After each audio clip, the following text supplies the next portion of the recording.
2024 FPM தேர்வில் 14,179 மாணவர்கள் அனைத்து பாடங்களிலும் ஏ நிலையில் தேர்ச்சி பெற்றிருக்கின்றனர். A+, A, A- ஆகிய தேர்ச்சியை அது உள்ளடக்கியது என கல்வி தலைமை இயக்குனர் டத்தோ அஸ்மான் அட்னான் இன்று புத்ராஜயாவில் அறிவித்தார்.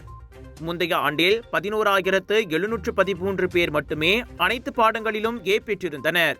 இவ்வேளையில் 2013ஆம் ஆண்டுக்கு பிறகு பதிவான மிக சிறந்த அடைவு நிலையாகவும் இந்த 2024 FPM தேர்வு முடிவுகள் அமைந்துள்ளன.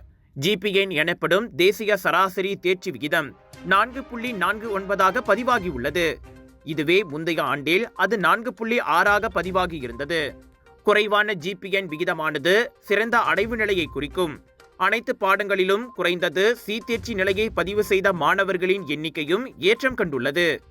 2023இல் 83,112 பேராக இருந்த அவ்வெண்ணிக்கை 86,040 பேராக உயர்ந்துள்ளது. 1,36,791 மாணவர்கள் அல்லது 36.1 விழுக்காட்டினர் அனைத்து பாடங்களிலும் குறைந்தபட்ச தேர்ச்சியை பதிவு செய்துள்ளனர். இது முந்தைய ஆண்டை விட 5,302 பேர் அதிகமாகும். தேர்வெழுதிய மொத்த மாணவர்களில் 94 விழுக்காட்டினர் அல்லது 3,55,933 பேர் FPM சான்றிதழை பெற தகுதி பெற்றுள்ளதாகவும் அஸ்மான் தெரிவித்தார்.